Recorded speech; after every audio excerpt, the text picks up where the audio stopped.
ప్రార్థన చేసుకున్నాం. ప్రభు యొక్క శరీరంలో ఆయన రక్త మాంసాల్లో మనం యోగ్యంగా పాలు పొందుట కొరకే మనమే పరీక్షించుకుని సిద్ధపడడానికి ప్రభు తన వాక్యం ద్వారా మనతో మాట్లాడినట్టు ప్రభు సహాయం కొరకు మనం ప్రార్థన చేసుకున్నాం. ప్రార్థనలు ఎక్కించండి. ఒకవేళ ఎవరైనా సెల్ ఫోన్లో ఆన్లో ఉంటే ఆఫ్ చేయండి. ప్రేమ నమ్మకం కలిగిన మా ప్రియ పరలోకపు తండ్రి, పరిశుద్ధుడు, నేను మహాగణుడు, మహోన్నతమైన పరిశుద్ధ స్థానంలో నివసించే దేవుడు, అటువంటి నీవు ప్రభా పాపులైన మనుషులమైన మమ్మల్ని కూడా మీరు ప్రేమించి మాలో ఉన్న పాపాన్ని అపవిత్రను తీసివేయడానికి ప్రభా కాలం సంపూర్ణమైనప్పుడు ఈ లోకానికి వచ్చావు ప్రభా. మా పాపాల కొరకునైనా లేఖనముల ప్రకారం సిలువపై మరణించావు, సమాధి చేపట్టావు, సమాధి నుంచి 3 దినాలు లేకబడి సజీవునిగా 4 దినాలు కనపరుచుకుని పరలోకానికి వెళ్ళావు. తిరిగి నారాయణ మా ప్రభా ఈ భూమి మీద తండ్రి పరిశుద్ధుడైన నిన్ను ఆరాధించడానికి మమ్మల్ని కూడా మీరు సహవాసం ఉంచారు, ఏర్పాట్లు ఇచ్చారు, పరిశుద్ధపరిచారు, పరిశుద్ధులుగా చేశారు. సంఘానికి మీరు శిరస్సుగా ఉన్నారు. ఈ సమయంలో ప్రభా మేము పరిశుద్ధులుగా చేయబడటానికి, పరిశుద్ధపరచబడటానికి ఈ కుమారుడైన యేసుక్రీస్తు లోకానికి లోక పాపం మోసుకుని పోగొరి పిల్లగా వచ్చి ఆ శరీరం మా కొరకు నలగొట్టబడ్డది.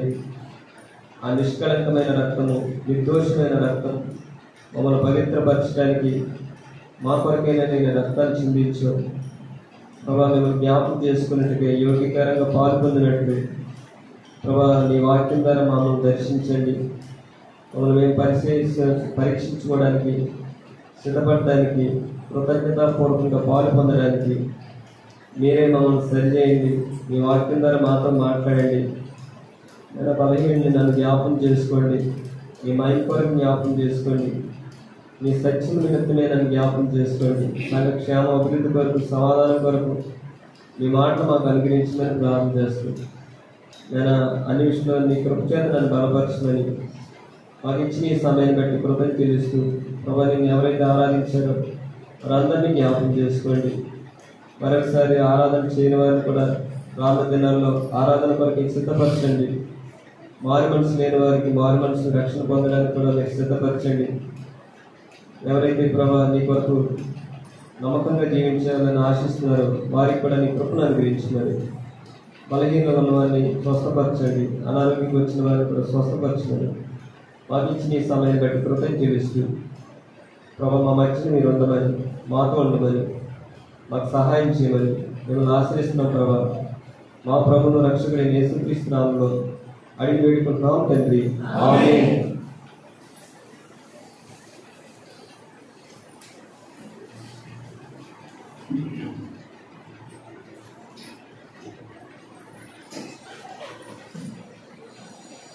పరిశుద్ధ గ్రంథంలోంచి మరి కొరింథీయులకు రాసిన మొదటి పత్రిక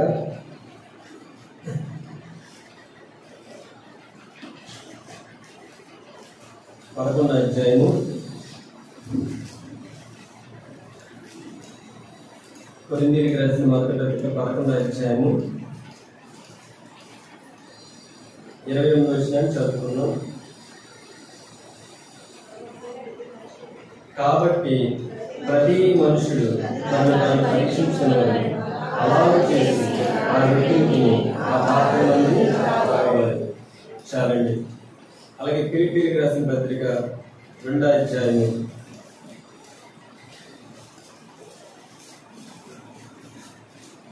3వ వచనాన్ని జ్ఞాపకం చేసుకున్నాం. చదవండి.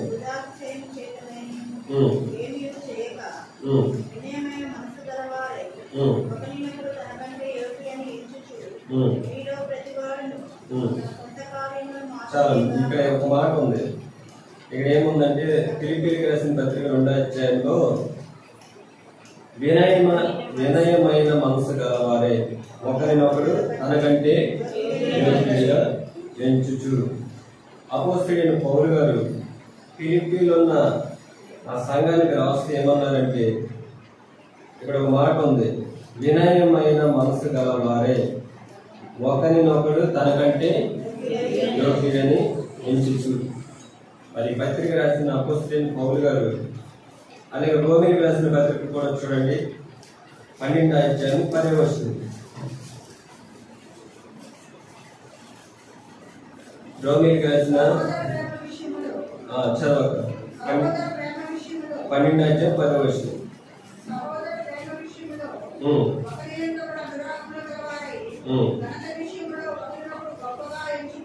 చాలండి. ఇక్కడ రోమీయులకు రాసిన పత్రికలో పౌలు గారు ఏం రాస్తారంటే, సహోదర ప్రేమ విషయంలో ఒకరియందు ఒకడు అనురాగం గలవారే, ఘనత విషయంలో ఒకరినొకడు గొప్పగా ఎంచుకోవాలి.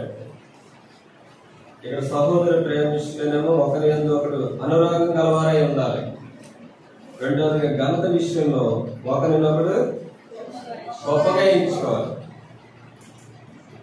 ఎంచుకోవాలి. అదే మాట పిలిపిలు ఏముందంటే,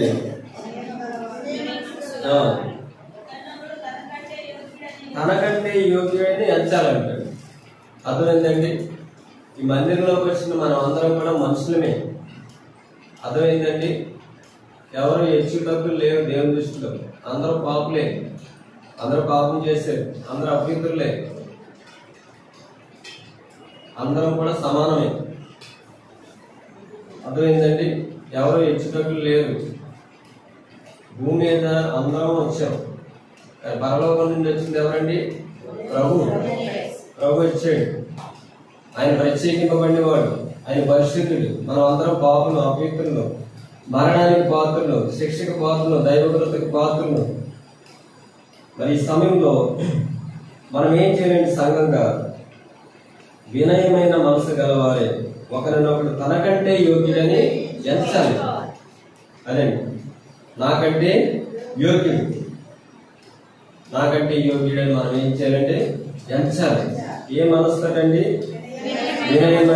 వినయమైన మనసు గలవారే, ఒకరినొకడు నాకంటే యోగ్యుడని ఎంచుకోవాలి. అర్థమైందండి? మనం పరీక్ష చేసుకున్నాం. ప్రభు యొక్క శరీరంలో ఆయన రక్తంలో పాలు పొందుతున్న నీవు మరి నీకంటే యోగ్యుడని నువ్వు ఎంచుతున్నావా? చెప్పండి. ప్రేమ విషయంలో అనురాగం గలవాడే ఉన్నావా? చెప్పండి. ఇంకో మాట నాకు ఏంటక, ఘనత విషయంలో ఒకరినొకరు గొప్పగా ఎంచుకుంటున్నారా? చెప్పండి. ప్రభు ఒక మాట అంటారు. ఏమంటారంటే చూడండి, ఆ లూకా సువార్త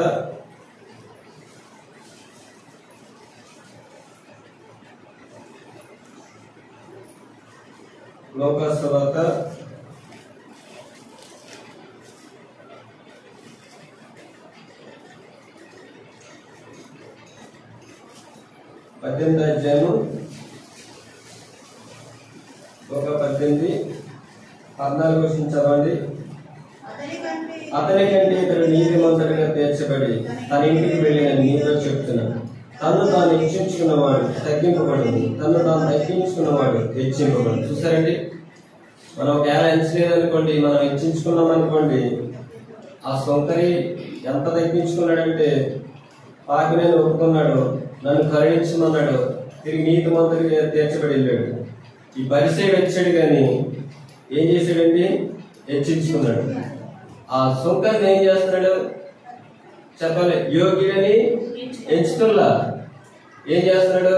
అక్కడ ఒక మాట ఉంటుంది చూడండి. పరిసయ్యుడు నిలబడి, నేను చోళ్ళను, అన్యాసులను, వ్యభిచారులను, ఇతర మనుషుల వాళ్ళని, అంటే సొంతలను కూడా కలుపుతున్నాడు అక్కడ. చూసారండి? నేను సొంత వాళ్ళే లేను, నేను పరిసయ్యుడిని, ఉపవాసాలు ఉంటున్నాను, కానుకలు ఇస్తున్నాను, అన్ని ఇస్తున్నానని తను తాను హెచ్చించుకున్నాడు. ఎలా వచ్చాడు అలాగే వెళ్ళిపోయాడు. కానీ ఈ సొంతరు మాత్రం ఏం చేశాడండి? పాపినైన నన్ను కరుణించు, తను తగ్గించుకున్నాడు. ఇంకో మాట చూడండి, యాకోబు రాసిన పత్రికలో ఒక మాట ఉన్నది.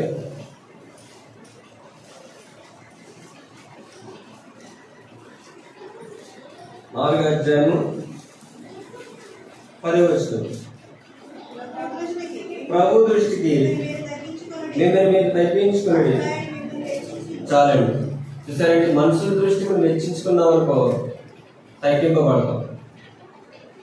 అదే దేవుని దృష్టికి. చూడండి అక్కడ మాట, ప్రభు దృష్టికి మిమ్మల్ని మీరు, చాలా మంది మనుషుల దృష్టికి హెచ్చించుకుంటారు, వాళ్ళు తగ్గించబడతారు. కానీ ఇక్కడ ఒక మాట ఉంది, ప్రభు దృష్టికి మిమ్మల్ని మీరు తగ్గించుకుని అప్పుడు ఆయన మిమ్మల్ని హెచ్చిస్తాడు. నీ దేవుడు హెచ్చించాలి. ఎలా హెచ్చిస్తాడు చెప్పండి, ఒక మాట ఉంటుంది చూడండి. ప్రభు ఈ మాట ద్వితీయోపదేశకాండం చదవండి. ఆయన హెచ్చిస్తే 26 అధ్యాయం 19వ వచనం. నువ్వు ప్రభు దృష్టి తగ్గించుకుంటే చదవమ్మా. ద్వితీయోపదేశకాండం ఒకసారి ఆగండి. 26 అధ్యాయము ఎంతండి? 19వ వచనం చదవండి.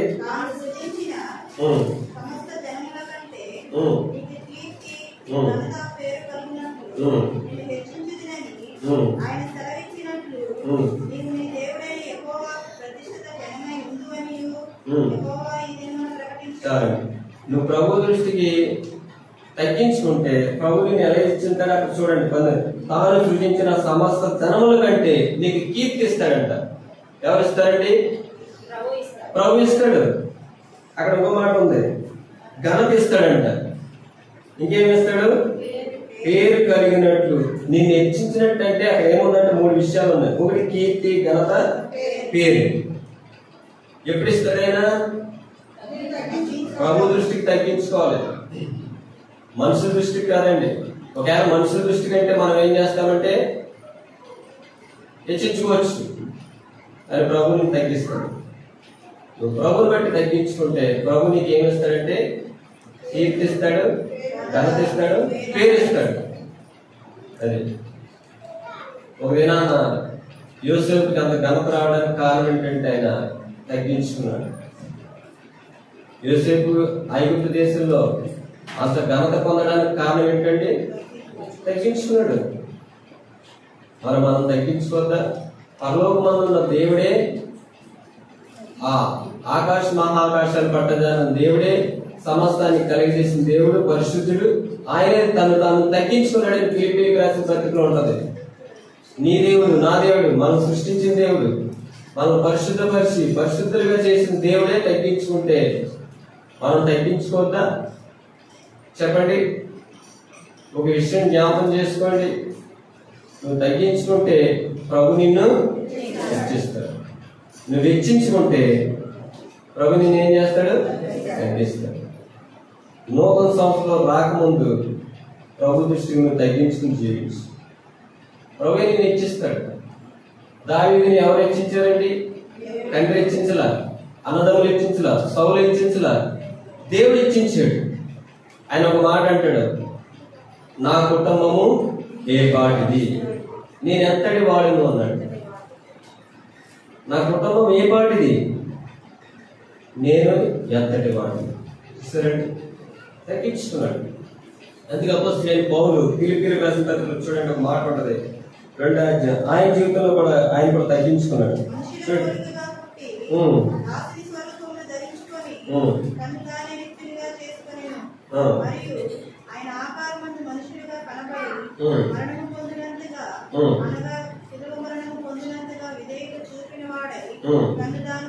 చాలు. యేసు ప్రభువు కూడా తను తాను తగ్గించుకున్నాడు.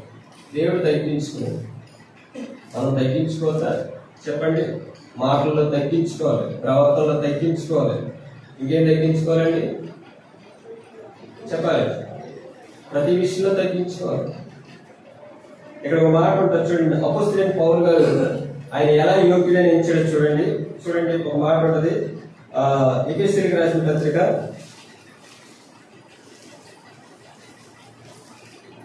3వ అధ్యాయం 11వ వచనం. చదవక.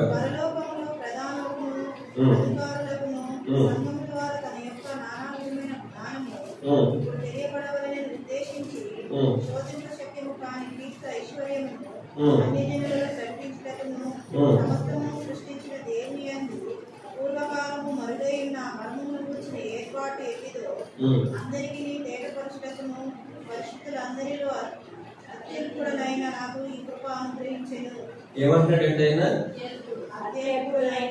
అంటే వాళ్ళ సంఘాన్ని ఏం చేస్తున్నాడు ఆయన? పరిశుద్ధులందరిలో అత్యల్పుడని అంటున్నాడు. అంటే ఆయన ఏం చేస్తున్నాడు? యోగ్యులని ఆ వాళ్ళని ఎంచుతున్నాడు, తను తగ్గించుకున్నాడు. చూసారంటే పరిశుద్ధుల గురించి ఏం మాట్లాడాలంటే, పరిశుద్ధులందరిలో అత్యల్పుడను అని కృప అంటాడు. మళ్ళీ చూసారండి, మనకు ఉంటుంది అది, చెప్పండి. అందుకే ఆ పత్రికలో రాశాడైనా, ఒకరినొకడు యోగ్యుడని ఎంచుకోవాలండి. ఒక మాట ఉంటుంది, కొరింథీయులకు రాసిన పత్రికలోనే 15వ అధ్యాయం 9వ వచనం.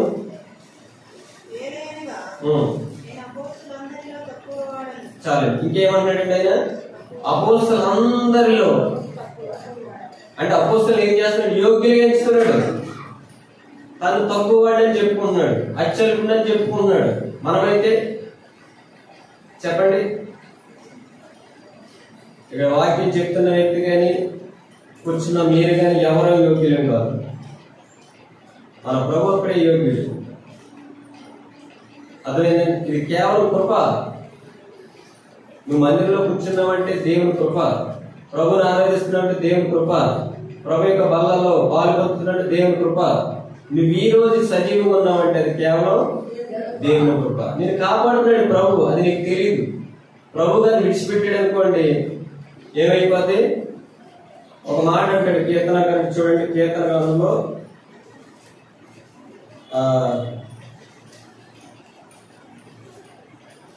కీర్తన గ్రంథం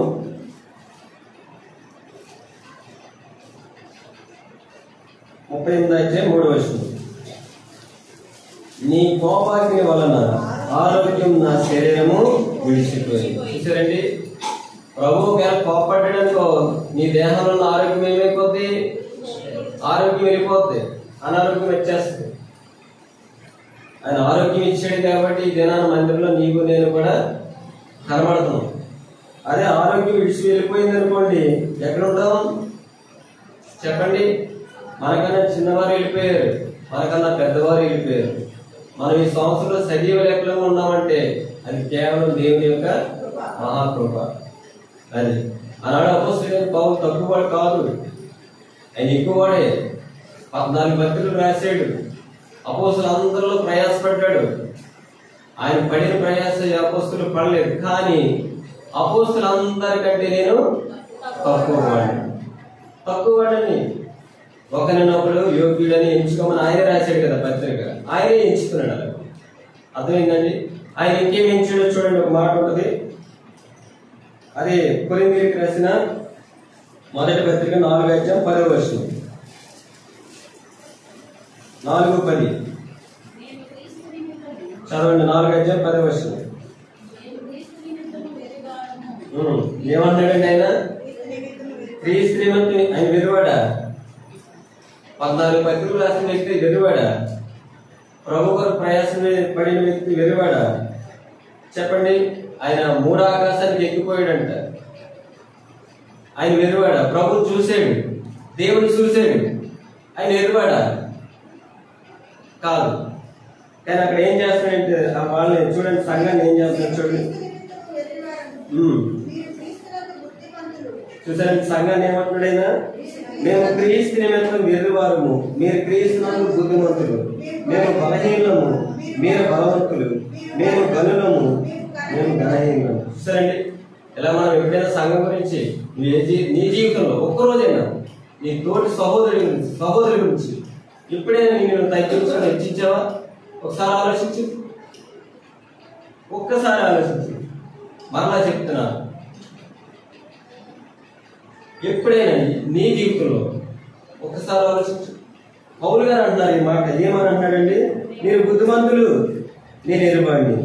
నేను బలహీనుణ్ణి, మీరు బలవంతులు. నేను ఘనహీనుణ్ణి. సంఘాన్ని హెచ్చిస్తున్నాడు ఆయన. ఒక దినాన ఇజ్రాయేల్ని ఆ దైవజనుడైన మోషే ఒక మాట ఏమన్నాడండి? బండతో మాట్లాడమంటే బండను కొట్టాడు. కొట్టినందుకు దేవుడు ఏమన్నాడు? నా పరిశుద్ధత నువ్వు సన్మానించలేదు అన్నాడు. అందుకే పాలు తేనెలు ప్రవహించే దేశం ఆయనకి ప్రవేశము లేదు.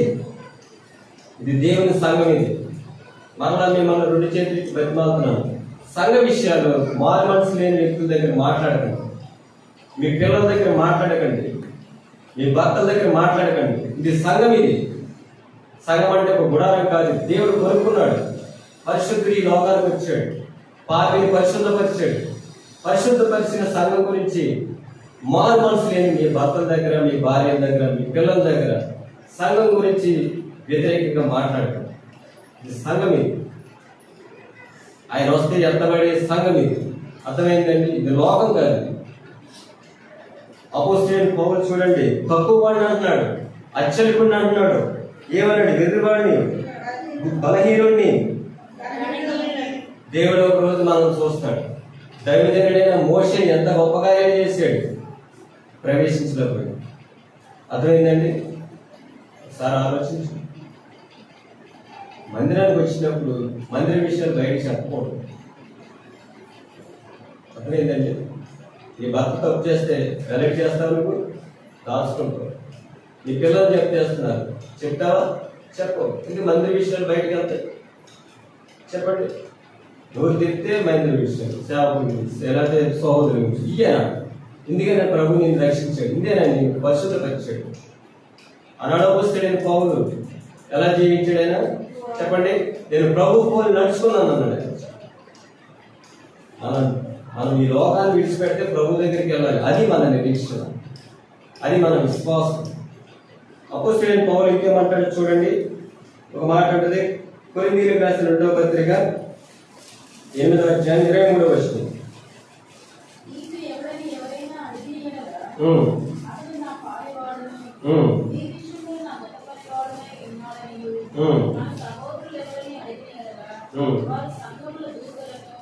ఏం చెప్తున్నాడు? తన తోటి జత పని వారి గురించి చూడండి. తీపి గురించి ఏం చెప్తున్నాడు? తీపి ఎవరైనా అడిగిన ఎడలా అతడు నా పాలివాడు. అసలు ప్రభు తర్వాత అంత పరిచయం చేసిన దైవ దాసుడే లేడు, అంత యోగ్యుడైన. కానీ ఏమన్నాడు? తోటి జత పని వాడి గురించి చెప్పండి. ఏమన్నాడు? అతడు నా పాలివాడును, నీ విషయంలో నా జత పనివాడు. ఇంకేమన్నాడు? చదవండి.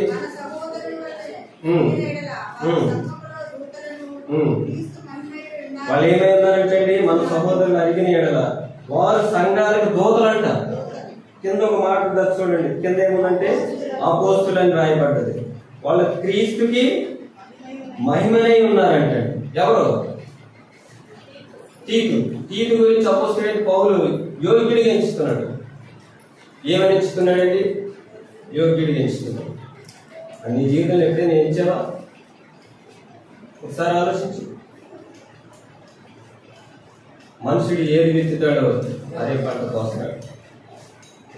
అదే నాలుకంటే జీవ మరణాలు వశమంట. అదే నీ నాలిక జీవం కావాలన్నా నాలికే, మరణం కావాలన్నా నీ నాలికే. నీకేం కావాలి చెప్పు. ఒకసారి ఆలోచించు. అంత గొప్ప దైవజనుడి అంత ఎదట వాళ్ళు యోగ్యుడిగా ఇచ్చాడు. ఇంకేమన్నాడండి ఆయన చూడండి. ఒక మాట ఉంటుంది. ఫిలిప్పీయులకు రాసిన పత్రిక 2వ అధ్యాయము 19వ వచనం చదవండి.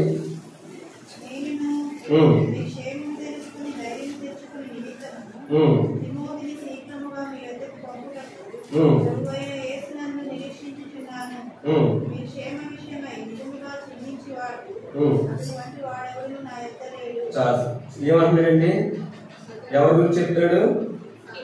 తిమోతి గురించి చెప్తాడు. అక్కడ తీతు గురించి చెప్పాడు.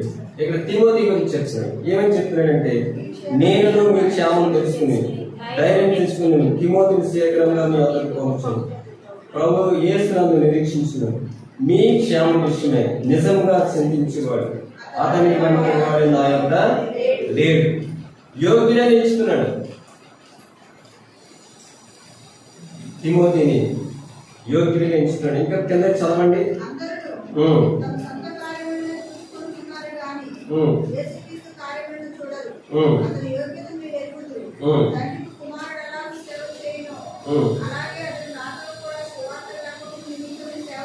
తిమోతి పని చేశాడంటే నా తర్వాత ఎవరు పని చేశారండి? తిమోతి చేశాడు. నీ క్షేమం కొరకు నిజంగా చింతించేవాడు. తండ్రికి ఎలా కుమారుడు సేవ చేసినో అలాగే అతడు నాతో కూడా సువార్త వ్యాపక నిమిత్తము సేవ చేశాడు. తిమోతి గురించి సువార్త వ్యాప్తి చేసాడు. ఆయన అలాగే ఆ దినాలు ఎన్నో సంఘాలు కట్టబడ్డాయి. కేవలం ఏంటంటే సువార్త కొరకు ఆయన ప్రాణం పెట్టాడు. మనం ఏం చేస్తున్నాం చెప్పండి సార్, ఆలోచించండి. వాళ్ళు దేవుని కొరకు ముందుకు వచ్చారు. ఇంకో మాట చదవండి, అక్కడే కంటిన్యూ చదవండి.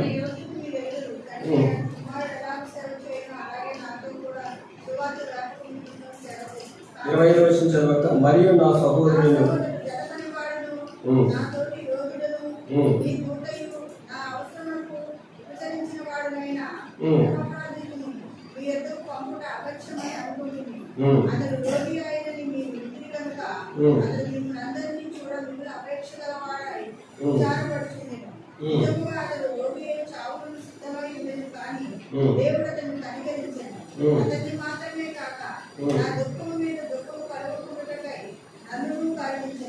కాబట్టి మీరు అతన్ని చూసి మళ్ళా సంతోషించు, నాకున్న దుఃఖము తప్పు నిమిత్తము అతన్ని మరి శీఘ్రంగా పంపించింది. నా ఎడల మీ ఉపచర్యలో ఉన్న వధువును తీసేటకై అతడు తన ప్రాణమైన రక్ష పెట్టక క్రీస్తు యొక్క పని నిమిత్తము చావులకు సిద్ధమై ఉండని. ఈయన ఏం చేశాడంటే దేవుని సేవ కొరకు అతడు తన ప్రాణమునైన లక్ష్య పెట్టక క్రీస్తు యొక్క పని నిమిత్తము సావునికి సిద్ధమై ఉన్నాడంట. యోగ్యుడని ఎంచుకున్నాడు. తీతుని ఎంచాడైనా, తిమోతిని ఎంచాడు. ఇంకే వ్యక్తి ఎవరండి? ఎపఫ్రోదితు. అతడు రోగే, కానీ అతడు ఏం చేస్తున్నాడంటే అతడు తన ప్రాణమునైన లక్ష్య పెట్టక క్రీస్తు యొక్క పని నిమిత్తము సావునికి సిద్ధమై ఉన్నాడంట.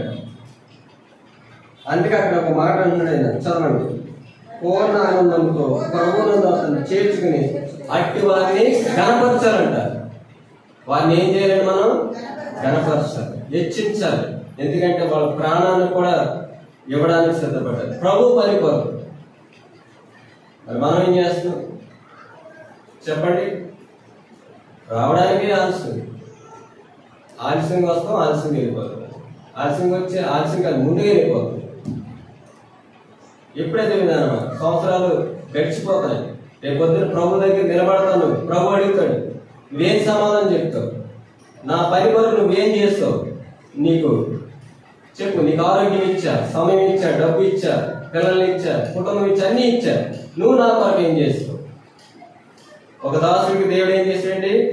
5 మేనాలు ఇచ్చాడు. రెండో దాసుడికి 2 ఇచ్చాడు. ఇంకో దాసుడికి 1 ఇచ్చాడు. వాళ్ళిద్దరూ ఏం చేశారంటే అభివృద్ధి పరిచారు. కానీ ఒకటి తీసుకున్న వ్యక్తి ఏం చేశాడు? భూమిలో రాశాడు. అక్కడ సోమరమైన దోషుడు అన్నాడు. ఏమన్నాడంటే సోమరమైన అంటే దేవుడి పనిలో నువ్వు సోమతనం ఉంటే చెడ్డ దోషుడు. రేపు ప్రభు అడుగుతాడు, ఏం చెప్తావు సమాధానం?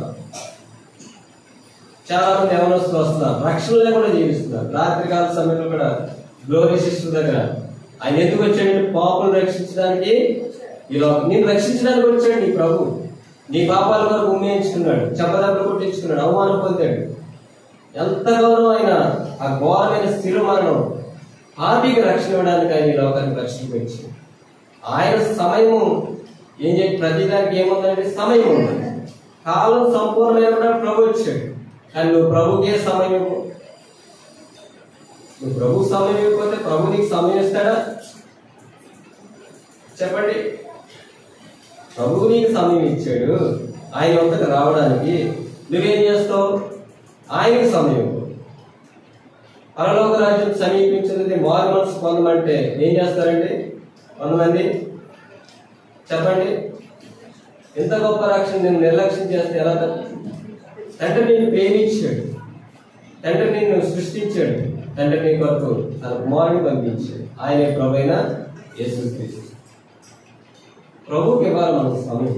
చూడండి, ఒక మాట ఉంటుంది అక్కడ ఏముందంటే అట్టి వారిని మనం ఏం చేయాలి? గణపరచాలి, యోగ్యులు. మరో మాట చదవండి, రోమీయులకు రాసిన పత్రిక చదవండి 12వ అధ్యాయము ఆ భాగాన్ని చదవండి. 12వ అధ్యాయం 10వ వచనం. సహోదర ప్రేమ విషయములో ఒకని యందొకడు అనురాగము గలవారై. సరే, సహోదర ప్రేమ విషయంలో అంటే నీ బంధువులు, నీ స్నేహితులు, నీ రూపరి వారి ప్రేమ కంటే సంఘం యొక్క ప్రేమ ఎలా ఉండాలండి? అనురాగంగా ఉండాలి. ఏది ఎక్కడుంది? ఆయన శాశ్వతమైన ప్రేమ, శ్రేష్టమైన ప్రేమ. ఆ ప్రేమ ఏం చేసిందని కుమారుడిని మన కొరకు అప్పగించేసింది. అదేది ప్రేమ? చెప్పండి. అక్కడ మాట ఉంది, సహోదర ప్రేమ విషయంలో ఒకని యందు ఒకడు అనురాగం గలవారు, ఘనత విషయంలో ఒకరినొకడు గొప్పగా ఎంచుకోవాలంట. ఎంచుకుంటున్నారా? గొప్పగా చెప్పండి. ఒక దినాన్ని చూడండి, ఆది కాండంలో ఒక మాట ఉన్నది యోసేపు గురించి.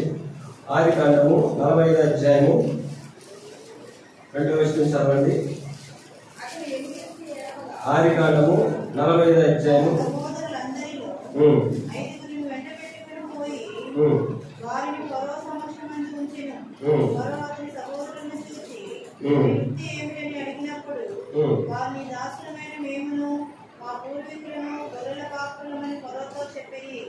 మరియు వారు కానాను దేశమందు కరువు కారణంగా ఉన్నందున ఈ దాసులకు కలిగి ఉన్న మందులకు మేత లేదు కనుక ఈ దేశంలో కొంతకాలం ఉంటూ వచ్చింది. కాబట్టి గోషేను దేశంలో నీ దాసులు నివసింప సెలవిమ్మని పర్వత అనగా ఫరో యోసేపును చూసి నీ తండ్రియు నీ సహోదరులు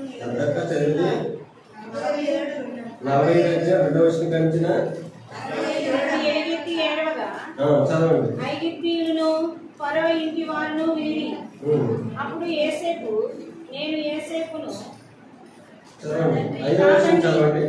అయినను నేను ఇక్కడికి వచ్చినట్లు మీరు మీకు సంతాపకుంటే ప్రాణ రక్షణ కొరకు దేవుడి ముందుగా నన్ను పంపించు. సహోదరులు తప్పు చేశారు యోసేపు విషయంలో. ఆయన ఏం చేస్తున్నాడండి? ప్రేమతో మాట్లాడతాడు, అనురాగం గలవాడే మాట్లాడుతున్నాడు. ఏమంటున్నాడు? మీ ఒక మాట ఉంది, అమ్మి వేసినందుకు దుఃఖపడకండి, అది మీకు సంతాపం పుట్టనీయకండి, ప్రాణ రక్షణ కొరకు దేవుడు ముందుగా నన్ను 2 సంవత్సరం నుండి కరువు దేశంలో సేద్యమైన పోతైన 2 సంవత్సరం ఇంకా 5 వచ్చు మిమ్మల్ని ఆశ్చర్యంగా రక్షించి దేశంలో మిమ్మల్ని శాసనంగా నిండి ప్రాణంతో కాపాడు దేవుడు మీకు ముందుగా నన్ను పంపించాడు. చూసారండి, సహోదరులతో మాట్లాడుతున్నాడు. ఎలా మాట్లాడుతున్నాడండి? ప్రేమతో మాట్లాడుతున్నాడు. అసలు ఏం చేయాలి? నన్ను ఇలా అమ్మేస్తారని ద్వేషించారు, వాళ్ళు అలాగే ఉంచారు. అని యోసేపు దేవునికి భయపడతాడు. ఏమని చెప్తున్నాడంటే చదవండి, ఇంకో మాట 11వ వచనం చదవండి. ఇంకా 2 సంవత్సరం వచ్చిన నీకు కలిగినంత పేదం కాకుండా అక్కడ నువ్వు పోషించడం చేసుకున్నాను. ఇదిగో మీతో మాట్లాడుతున్న నా నోరే మీ కన్నును నా కన్నుల బెందువులను చూసారండి. ఆయన కలిగిన ఘనత విషయంలో సహోదరుని తృణీకరించాను. కానీ అక్కడ ఒక మాట అంటాడు, దేవుడు మీకు ముందుగా నన్ను పంపాడు. మనం కూడా నిత్య నరకానికి పోతుంది. పాపం చేసిన వాడు, పాపులు నరకానికి వెళ్ళిపోవలసిన వాడే. మన వరకు తండ్రి తన కుమారుని లోకానికి పంపించాడు. ఎందుకంటే తన వాక్యం చేత మనల్ని పోషించాడు. వాక్యం బ్రతికిస్తాడు, వాక్యం జీవనిస్తాడు. ఎందుకంటే ప్రభు మాట అన్నాడు, నా మాట విని నన్ను పంపిన వారిని విశ్వాసించిన వాడు మరణంలో నుండి జీవనరాజు. ఆ వాక్యమే శరీరాన్ని లోకంలోకి వచ్చింది. ఆయన పరువులో ఎవరు పోషించాడండి? తన సహోదరుని పోషించాడు, తన తండ్రి ఇంటి వారిని పోషించాడు. మరి ఇంకా నీ తోటి వారు, నీ బంధువులు ఎంతో మంది ఈ వాక్యం ఎరగని వారు ఉన్నారు. వాళ్ళు పోషించగలవా? చెప్పండి, ఒకసారి ఆలోచించి. ఉందా? చెప్పండి. మరి మధ్యాహ్న కాలంలో మనం పరీక్షించుకున్నాం. చివరికి ఒక మాట చదివి నేను ముగిస్తాను ఫ్రెండ్. ఆది కాండము చివరి అధ్యాయము